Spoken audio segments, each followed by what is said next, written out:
Alright, so this is Don Smith here for Innovate York and this series of innovative interviews. I'm here with Lyndon Nicholson from Crowdbait. Hi Lyndon. Hi. Can you first, I guess, easy question is, can you tell me a little bit about yourself and what you do? Yeah, sure. So I'm the founder and chairman of Crowdbait, a content marketing agency, headquartered here in York, also with an office in London. I started Crowdbait about 3 years ago now, after selling my previous group of marketing and advertising agencies based in London. And outside of Crowdbait, I also invest in small startup businesses. So I have a portfolio of 5 current active investments across marketing, advertising, publishing, and a couple of small manufacturing businesses. And just to answer that question, what is it that makes you so passionate about the work you do on a day-to-day basis?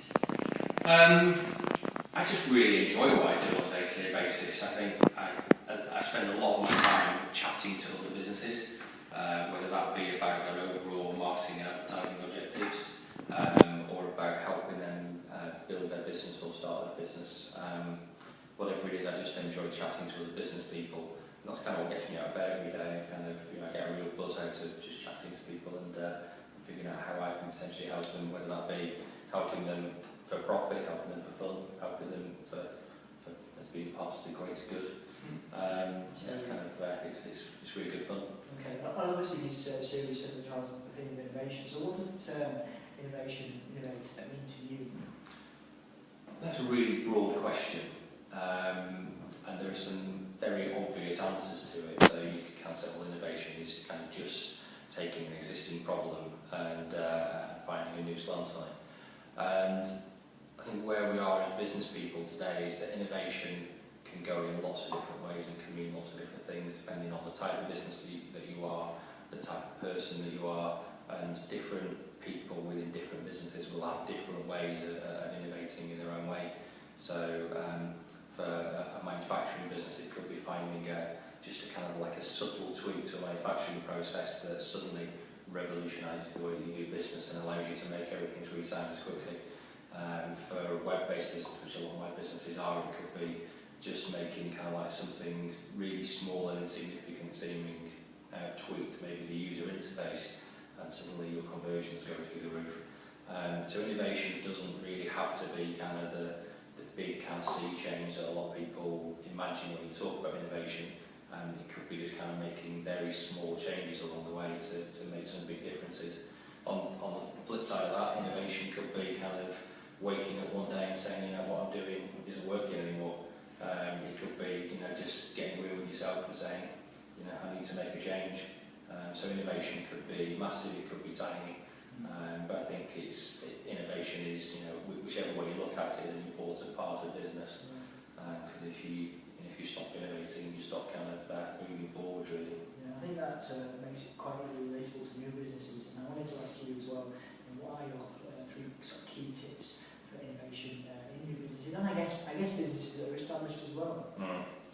I think one big one, and it's kind of like a point of caution really when it comes to innovation, is don't try to be different for the sake of it. I think a lot of people set out and say, I'm going to do something really innovative in X space, and they maybe kind of sit down and they say, well, I've identified there's a definite gap in the market there, but what they don't do is look at the flip side of that and say, well, there might be a gap in the market, but is there a market in the gap? And if there isn't, then you probably kind of be doing something really niche where there's absolutely no audience and nobody to actually buy your product. So don't set out and innovate for the sake of it. Make sure you're innovating for all the right reasons and find out whether there's actually a market there. I think maybe the second kind of tip for innovation is to look for opportunities whenever there's any sort of new technology kind of raises its head.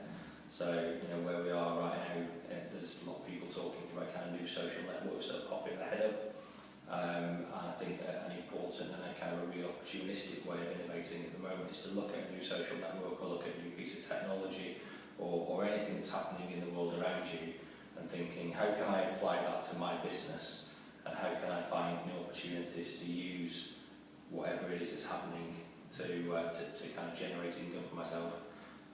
So if you, you can look at a new social network and say, well, I figure I can promote my business using this platform for whatever reason, and that's a nice innovative way to look at something new that's happening in the world around you. And I think kind of maybe the third tip is to look at kind of being innovative when it's looking at new and alternative economies. So we're in a position with the way the world works now that business doesn't have to be just about buying and selling stuff in a traditional way. It could be about swapping skills, it could be about swapping services, lending your time to one business in order to get time back from them, looking at alternative currencies like Bitcoin and kind of all these kind of things that are kind of popping their head up now. So I think it's important to kind of maybe look at innovative ways to use money as well. Absolutely. I mean, that's obviously exciting, and I want to know for Crowdbait, and from your perspective, how do you plan to be innovative in the future? I think we'll innovate in our business by using web as a big enabler for us, and there's lots of different ways that we're planning to use the web to improve our business, to maybe kind of find new clients. There's lots of kind of chatter goes on online about the opportunities raised ahead online that wouldn't perhaps find their way to us in any other way, so we're looking at ways that we can use the web to find new clients in the first place. We're also looking at ways over the course of 2015 to use the web to allow us to manage our people better. Some of our people are here in York, we have people in London, and we also have people that we use as remote workers. So we're looking at lots of different ways that we can be innovative in the way that we kind of communicate with, manage, motivate and deal with our people.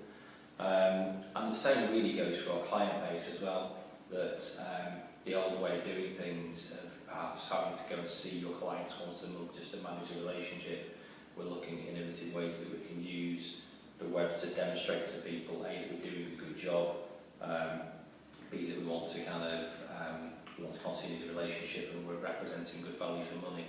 I think the more you can kind of communicate with people using the web, the less you have to travel around, the kind of better it is for the planet, saving money on travel expenses. So we're kind of looking at innovative ways to use web as an enabler in lots of different ways for us.